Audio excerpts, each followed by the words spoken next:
Why would you willingly, when somebody is trying to rescue, when somebody is trying to save you, why would you run away from them? What Jesus is doing here in Luke 15, in the first two verses, he's saying the same thing. Isaiah 53, verse 6, it says this: all we like sheep have gone astray. We have gone our own way. Each one has turned to his own way. Yet God, as our good shepherd, never stops his search. He never stops pursuing us. He never stops chasing after us. He never stops looking for us. If you notice in the parable, Jesus says that the shepherd searches for the sheep, quote, until he finds it. What is he saying? He's saying, God's not giving up on you. Well, Larry Sanger, as some of you may or may not know, has been getting a lot of press and publicity over the last 10 or 11 days from now. That name, Larry Sanger, may or may not be familiar to you. He's known, obviously, as an internet developer. He's known as a philosopher, but most notably, and probably most famously, as the co-founder for Wikipedia. Over, I think, February 5th, he posted on his website a blog about how he came to faith in Jesus recently. And I want you to listen to the opening sentences of what he posted on his blog about 11 days ago. He says this: "It is finally time for me to confess and explain fully and publicly that I am a Christian. Followers of this blog have probably guessed this, but it is past time to share my testimony properly. I am called to go ye into all the world and preach the gospel to every creature. One of the most effective ways to do this is to tell your conversion story. So here is mine. If you did not know this change, and if you knew me before 2020, this might be a surprise.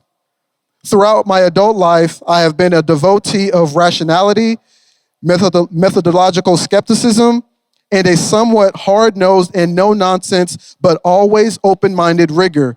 I have a PhD in philosophy, my training being in analytical philosophy, a field dominated by atheists and agnostics." Then he goes on to say, "Though I spent over 35 years as a non-believer, I will not try to portray myself as converted, as an enemy of the faith. I never was. I was merely just a skeptic. I especially hope to reach those who are as I once was, rational thinkers who are perhaps open to the idea, but simply not convinced. I pray this exercise in an autobiography is not too vain, so I will try to state the unvarnished truth on the theory that a story with warts and all will ring truer and persuade better." He goes on and gives a full essay. If you've read the blog already, you know that thing was more like an ebook. And it was extremely long, detailing how he came to faith and telling his story and his faith journey from childhood up until present day. And what he's basically communicating in this really long, extended essay is how he came to find God. But when you read it, you realize this is really a story about how God came to find him. Today, we finish up our Bless the West sermon series, which we've been in, focusing on evangelism and our desire to be a people who share Christ in the everyday. We've looked at what it means to begin with prayer, what it means to listen with care, what it means to eat together, what it means to share and serve one another. Now we finish with our final sermon in the series on sharing God's story. The big idea for our time together is simply this: God's favorite story to tell is about how he finds the lost and empowers the found to do the same. Three things that I want you to see in our time together. One, the hunt of heaven, that God is on a hunt from heaven and he's including all of us in it. Two, joy unspeakable. And then finally, the soundtrack of heaven. Look with me in verses 1-4, the hunt of heaven. "Now the tax collectors and sinners were all drawing near to him, and the Pharisees and the scribes grumbled, saying, 'This man receives sinners and eats with them.' So he told them this parable.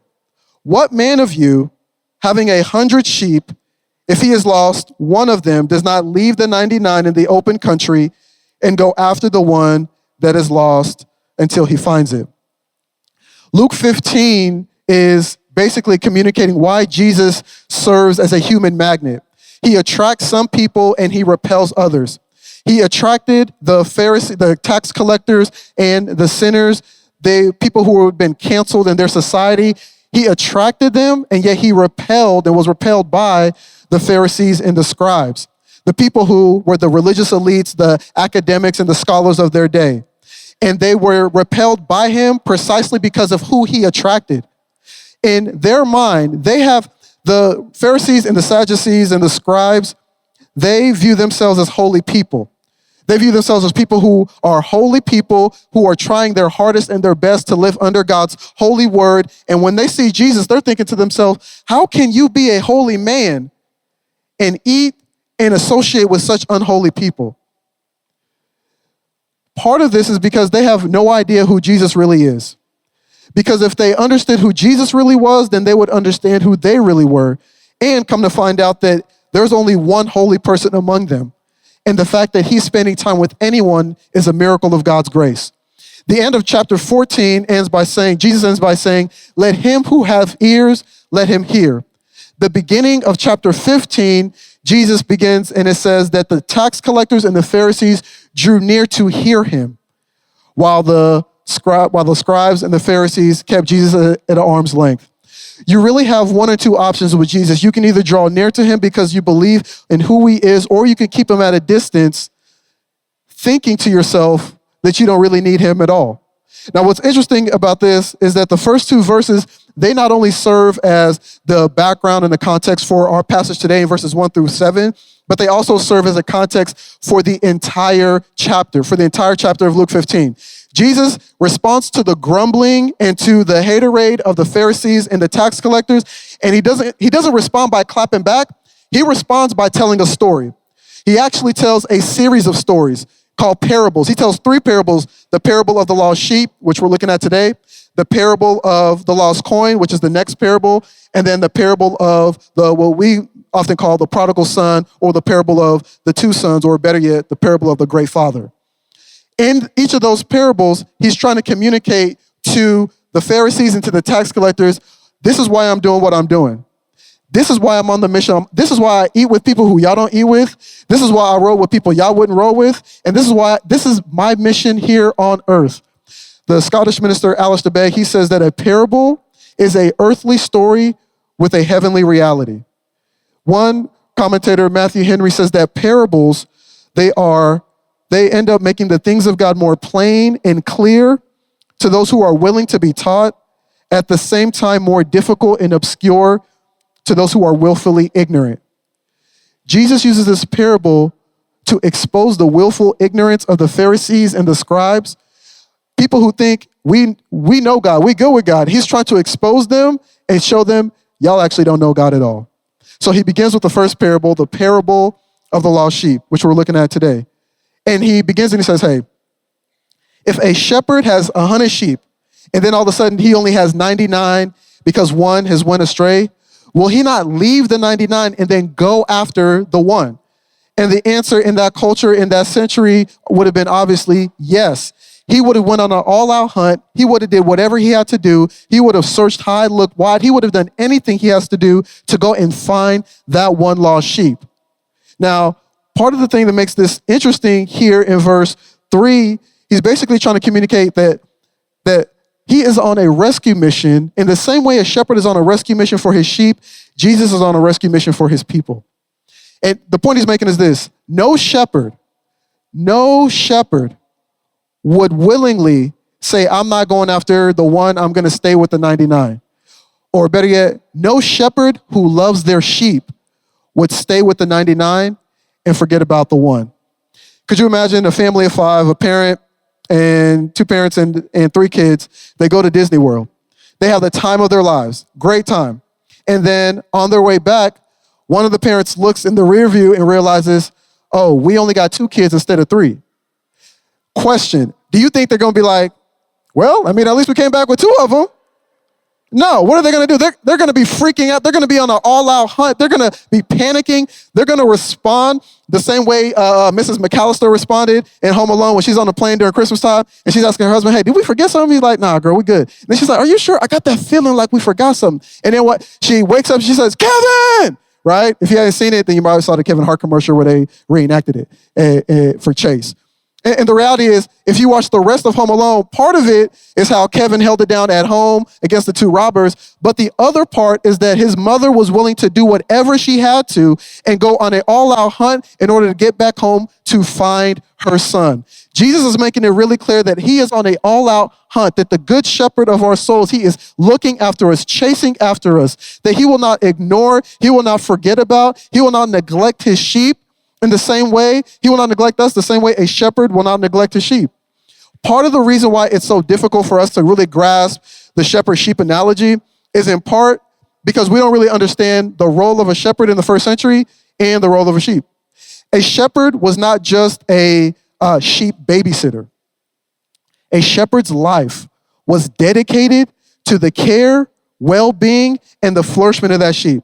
The shepherd would wake up early in the morning and stay up late at night. The shepherd would make sure he would lead the sheep to pasture. He would provide food for them. He would provide water for them. He would watch them. He would be on 24/7. Some of y'all working jobs where you're on call all the time, but you kind of know on call means if they call me, then I'll move. He was on call in the sense of like, ain't nobody calling me. I just always have to have my eyes open because I don't want any of them to stray. He lived with his sheep. A shepherd would be outside all the time. If I was a shepherd and you came up to me and said, what's that cologne you got on? I'd be like, oh, that's that sheep number 5. Because a true shepherd smells like sheep. But most importantly, a shepherd, probably the most offensive thing he does is protect his sheep. So a shepherd will have a staff in one hand. The staff is to help him, traverse rough terrain and get up hills and all that kind of stuff. But then he would have a rod in the other hand. Sometimes the rod had nails on it. Basically, the rod was for any predators to be like, try me if you want to. If any of you know David's psalm in Psalm 23, you'll remember he says, even though I walk through the valley of the shadow of death, I will fear no evil. Why? For your rod and your staff, they comfort me. What is David saying? He's saying, listen, I ain't worried about no lions, no mountain lions, no wolves, or no bears. They can come for me if they want to, but they got to deal with my shepherd first. He's trying to communicate, listen, the way a shepherd protects his sheep, the way a shepherd cares for his sheep, the way a shepherd goes out and beyond to make sure his sheep is cared for, that's what I do for you. That's the idea that he has with the shepherd, but the sheep is a completely different story. Sheep are very much different than shepherds. Sheep, they are really in need of constant provision. They constantly need to be guided. They are 100% dependent on somebody leading them, guiding them, and showing them which way to go. The Bible uses that sheep metaphor to explain who we are to God, but many of us, we really don't think we're sheep. We more so think we're like golden retrievers. In a sense, like we're cute, we're basically lovable, and we don't really need to be rescued because we're the one doing the rescuing. The problem with that is when you don't think you need to be rescued, when you don't think you're a sheep, you don't think you need to be rescued. And when you don't think you need to be rescued, you really don't think you need God. So then you walk through your life thinking you're a golden retriever, but you're really a sheep. Can you imagine how wild it is for a sheep that was lost? Remember, they need the shepherd to guide them for their sense of direction. They need the shepherd. They can't see their blind spots. They can't be protected. It would be wild if you were a sheep who was lost and then you finally see your shepherd who was looking for you come to you.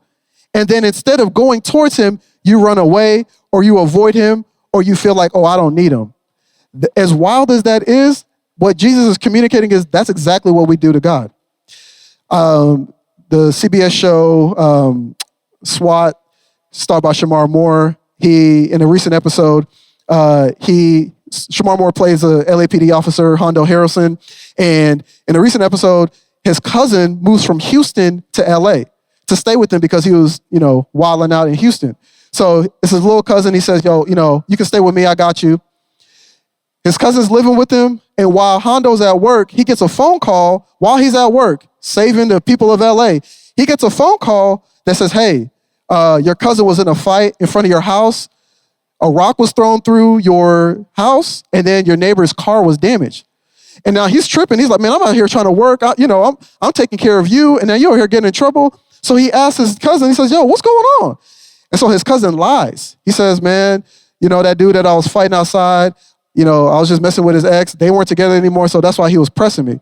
Now, when you deal with people who lie for a living, you're like, man, I don't really believe you. And so what he ends up doing, He ends up finding the dude that he was in a fight with, and he finds out that guy was a loan shark. And he goes to a cousin and he confronts him. He says, yo, you wasn't fighting some dude because of his ex. You was fighting him because you owe him money. He finds out he owes him a lot of money. And his mind is like, yo, if a dude will leave Houston to come to LA for you because you owe him money, he's willing to do anything. And so what Hondo does in a remarkable act of generosity and kindness, he says, you know what? I'm going to pay half your debt, and then I'm going to pay the rest in installments, but you got to pay me back. And the guy's like, man, no, I got it. He said, no, you ain't got no money. The guy's here because you ain't got no money. And the reality is, if you don't give him any money, he's going to probably do damage to your body physically. Hondo slides a contract to him, makes him sign it, says, hey, you're going to pay, I'm paying it, but you're going to pay me back. He signs it, and then the story looks like it's ending on a really high note. But at the end of the episode, Hondo comes into the house, and he says, hey, yo, cuz, let's go get some food. No response. He walks into the living room. He sees the key that he gave his cousin on the door, and he sees the crumbled up contract that he signed, which is his way of communicating, I don't need you. I don't need to be rescued. I don't need to be saved. I'm not a sheep that's gone astray. Now, you leave that episode and you're thinking, man, that guy's in huge trouble. Why would you willingly, when somebody is trying to rescue, when somebody's trying to save you, why would you run away from them? What Jesus is doing here in Luke 15, in the first two verses, he's saying the same thing. Isaiah 53, verse 6, it says this, all we like sheep have gone astray. We have gone our own way. Each one has turned to his own way. Yet God is our good shepherd, never stops his search. He never stops pursuing us. He never stops chasing after us. He never stops looking for us. If you notice in the parable, Jesus says that the shepherd searches for the sheep, quote, until he finds it. What is he saying? He's saying, God's not giving up on you. God's not stopping. No matter what you do, he is not stopping his pursuit and his hunt for you. He is on a hunt from heaven to rescue those who are far from him and bring them back into the sheepfold. So not only is God on a hunt from heaven, he is also committed to us having joy unspeakable. Look with me, verses 5 and 6. And when he had found it, he lays it on his shoulders, rejoicing. And when he comes home, he calls together all of his friends and his neighbors and saying to them, rejoice with me, for I have found my sheep that was lost. When the shepherd finally finds his sheep, the passage says that his response was joy. 3 times verses 5, verses 6, and verse 7, it uses the word joy or rejoicing. If you've ever read the rest of Luke 15, the other parables, one commonality in all 3 parables is joy. When the shepherd finds a sheep, he rejoices. When the woman finds the lost coin, she rejoices. When the father sees his lost son that comes back home, the prodigal, he rejoices. He rejoices so much so that he throws a big party for him and invites the neighbors and all of that stuff. Here's what he's trying to communicate here in this passage. And this is why I think this is so important. When God finds those who have been running from him, who have been straying away from him, he doesn't respond with disgust or disappointment. He responds with joy. He responds with pure joy. Let me tell you why that's important. It's important because many people assume if they surrender their lives to God, they'll first be met with shame. They'll first be met with guilt. They'll first be met with condemnation, a bunch of spiritual, oh, I told you so's. But he's saying, no. When you encounter the living God, when you stop running from him, you're not met with shame, condemnation, or guilt. You're met and you're received with joy. It says he receives them with joy. You're thinking, but you don't know all of my baggage. You don't know all of my sin. You don't know all of the things. You don't know all the things that I've done or all the things that have been done towards me. Question, if you read the 3rd parable, the prodigal son, the brother did a lot. It's not our passage for today. You can read it on your own. But the father's first response, this isn't talking about, okay, hey, how do we build our relationship and build our lives together? This is talking about what is God's response initially to those who are far from him when they're drawn near. It's not disgust. It's not shame. It's not, I told you so. It's not get your act together. It is joy. Oftentimes we think, oh, God's going to receive me the way a principal receives a kid who's been caught in the act. But Jesus says, no, he receives you like a soldier coming home from the battlefield in the airport and everybody's welcoming him home. That is a That is a categorically different God than most of us have our minds and our hearts around. And this is part of what makes the Christian gospel so unique and so powerful. It isn't, the shepherd doesn't say, when the shepherd sees a sheep, he doesn't say, how could you? Like, how could you be so stupid? How could you be so careless? Like, don't you understand what I got 100 of y'all that I gotta watch, and you're always the one that gotta run off by yourself. Don't you know how difficult my job is? Don't you know all the things that I have to do just to keep you all in line? That's not what he said. Even in the third parable, which we're not talking about today, but apparently I keep talking about that, I might as well preach it as well. The third parable, the prodigal son, when the son comes back home, what is the father's first response? Is it shame? Is it guilt? Is it, the father doesn't say, man, I can't believe that you wasted all of that money, all of that inheritance. Read the passage. You spend all this time partying at nightclubs, popping Percocets, spending money on prostitutes, and now that all the money is run out, you're back home. How convenient. Is that what the father says? No. The father says, the moment the son comes back, the father says, hey, my son is back. Put a robe on him. Put a ring on his hand. Put shoes on his feet. Then he says, bring the fattened calf and cut it. And he says, let's eat and let's celebrate. Why? My son that was dead is now alive. My son that was lost is now found. God welcomes and receives those who are far from him, not with condemnation, but with celebration. He doesn't receive them with guilt. He receives them with grace. That's powerful. It's extremely, extremely powerful. And it's important because when we understand that, it helps frame, like, if the Christian gospel doesn't make your brain break, you have to ask yourself, do I understand it right? Because right now, if you're sitting here thinking, oh, that's not fair. So you mean to tell me, I talk to people all the time, they're like, so I can it doesn't matter what I've done, what my past is, the things I did this morning, if I come to God and surrender he's just going to accept me? Yes. Well, what about, how do I pay him back? Because some people would have in their mind, God is like the federal government. Like, you'll let me slide, but I'm going to be on this 50-year debt repayment plan. I mean, you've done so much for me. It's like, God's like, okay, hey, historically, you tell a lot of white lies, so you're going to have to pay me back over 5 years. But you're a thief that we leveled up, so you're going to have to pay me back over 10 years. I'll receive you, but you're going to have to pay me back. Oh, and you, for sure. Like, I did a lot for you. You're on the FBI's most wanted. You're going to be with me in eternity, but you're going to spend the next 25 years paying me back for all the things I've done. No. When God receives and welcomes someone, you're not only forgiven, you're also free. That's a game changer. And the way because if you're like, okay, so that means I can just, I can just live the way I want to. When the gospel has really rocked you, your motivation will be, man, I could have been on this 100,000-year debt repayment plan that I could never pay back. And then God went ahead and swiped my thing all clear. He literally stamped me all debts paid. Well, God, if you're going to do that, the least I could do is live for you. What you want me to, I ain't never read my Bible in my life, but let me just flip it. Okay, Leviticus, let's start in John.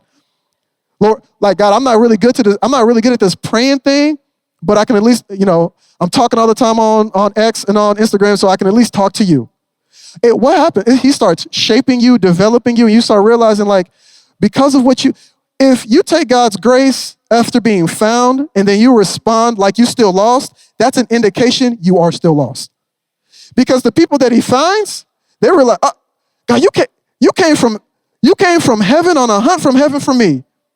You know my background, you know my family dynamic, you know all the things I've done, the people I've hurt, the people that have hurt me, and you would still be willing to unleash your grace that you say is amazing to me. As a result of that, I can't do nothing but live the rest of my life for you.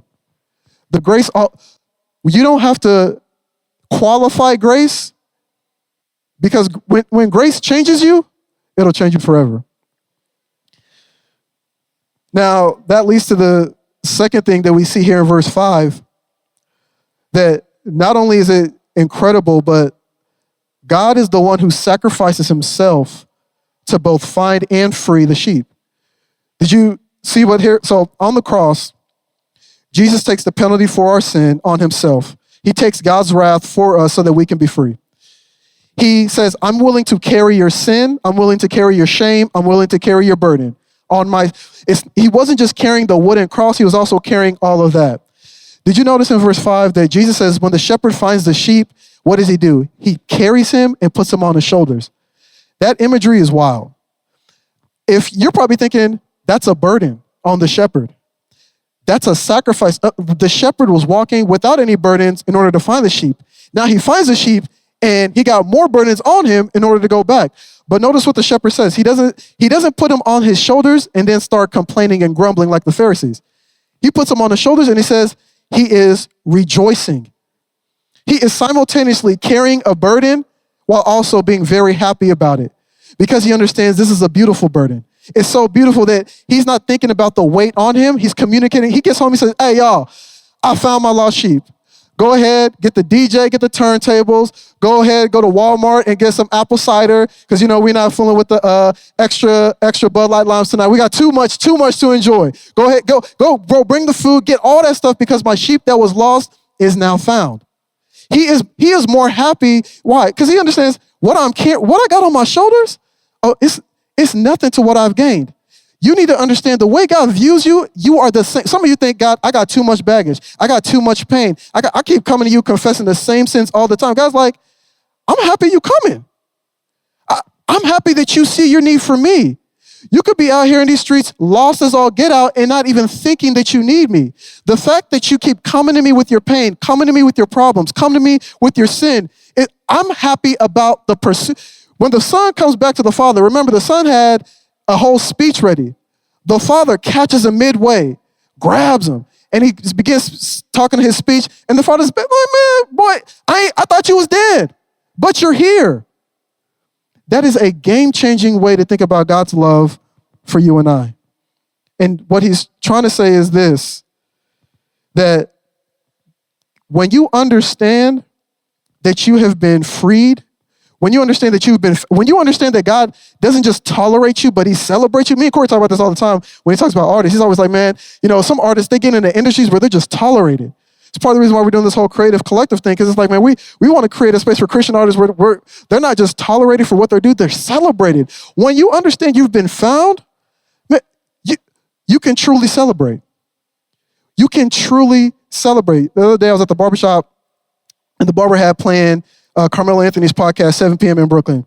I was getting my haircut, and I'm watching them, and they interviewed, what's the guy's name? Lil Rel Howery, the guy from Get Out. And so he's interviewing him, and they ask him, hey, which I guess they ask everybody. I've never really watched the podcast before, but I'm assuming they asked everybody. They say, hey, what was your 7 p.m. in Brooklyn moment? Which is their way of saying, what was the moment and the event that occurred in your life that changed the trajectory of where you were going? He responds, he says, you know what? It was actually recently. He said, I was watching myself on Get Out. All of my family and my friends, they were excited. They were celebrating. They were congratulating me because I made it. I was on the big screen. He said, I could not stand to look at myself. He said, because I could see the unhappiness in my eyes. And then he started listing off what he said. During that time, he said, I was completely lost physically. I had let myself go. I started gaining a bunch of weight. He said, I was going through a really difficult divorce during that time. He said, I completely lost myself. And then he also said, all the movies and shows I did during that time, this is so wild to me. He said, I could see that same look in my own eyes. And I was like, wow. Everybody around him is celebrating him because, homie done made it. He's on the big screen. Everybody's celebrating him, but he sees himself in that time and in that moment as somebody who was lost. So then he tells Carmelo, he says, you know what I did? I had to start taking care of myself physically. So, he said, I bought a Peloton. Then he said, I had to start getting therapy so I could work on myself, not only physically, but emotionally. Then the last one, obviously, I was like, hold on with the edge up. Dude said, I'm a person of faith. I had to realize, man, I got to reconnect with God. And then he said, this is now the happiest season of my life. I was like, wow. When you are lost, it doesn't even matter if other people think you're good. If you yourself know, I'm not myself. I'm not myself physically. I'm not myself spiritually. When you are lost, you can't truly celebrate. But when you realize, oh man, I'm found. Like, not just even in a theoretical, like I found myself. Like, and it wasn't him just saying, oh, I've been found, I found myself, but more so God found me. And I thought to myself, when you are truly found, only then can you truly celebrate. It changes the way you move around people. Even if other people can look at you and be like, oh, things look like they're going so great. You're like, I don't feel like myself. Jesus is saying, I know you don't, because you need the shepherd and overseer of your soul, like he says in 1 Peter 2:15 to 2:24, to come and rescue you. Have you experienced the joy of knowing exactly who you are? Not who other people think you should be, not even who you desire, but to know, man, I know exactly who I am in Christ. My identity isn't based off of what I look like, what I've done, the color of my skin, my career. It's not based on my family unit. It's based on the fact that my good God, that my shepherd would leave heaven and come to find a sinner like me. That, not only does it change the way you live in the moment, it changes the way you live forever. Because you realize, oh, in heaven, the sound that's playing all the time is rejoicing. That what makes heaven revive and thrive, well, heaven's always reviving. The sound that you hear in heaven, the soundtrack of heaven is joy when people who were once lost end up getting found. We see that in our third and final point, the soundtrack of heaven. He says this in verse 7. Just so I tell you, there will be more joy in heaven when one sinner repents than over 99 righteous persons who need no repentance. So now Jesus ends the parable by connecting, remember the context, he's talking to the Pharisees and the scribes. So now he connects it back, the end of this parable, into the original context. And he says, hey, do you know why I spend time with sinners, tax collectors? It's because the rest of society already treats them like they're lost. They realize they need God. So when God comes to them, they're beyond excited. Y'all's problem is you think you have God, but you ain't got him at all. He's communicating to this Pharisees. He says, you all are actually spiritually lost. But because you're walking around thinking that you're found, can't nobody tell you nothing. When you don't think you need to be rescued, you don't got your hands out. When you don't think you need to be carried, when somebody says, hey, let me carry you, you're like, no, I'm good.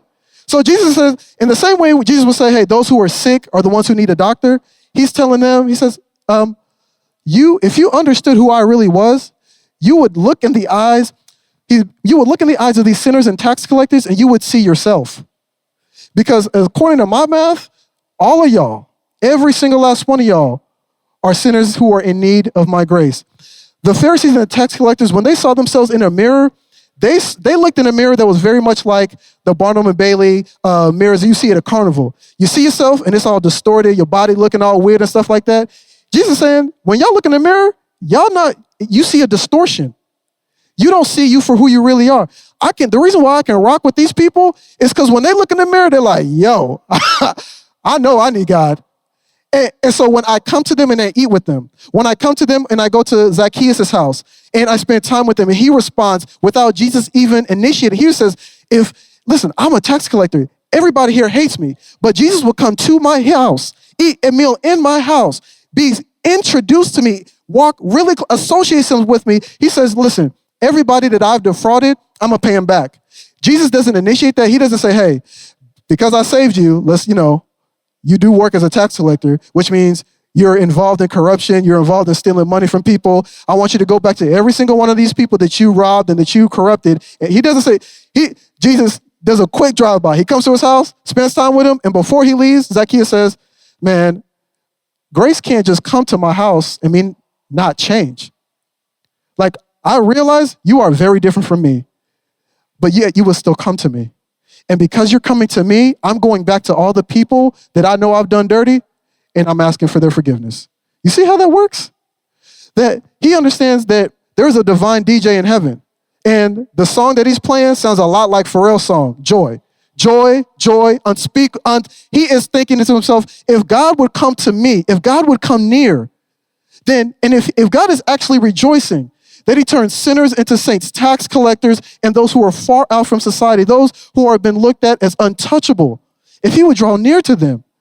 If that is what God is celebrating in heaven, that's what the church has to be celebrating on earth. It is a completely different way to live. When Jesus healed blind Bartimaeus that we looked at a few weeks ago, you remember we said, Jesus basically saying, hey, I'm the good shepherd, I'm the great physician, but the great physician has also become the great patient. Here, Jesus is communicating almost the same thing, but a little different. He's saying, hey, you know why I can do this?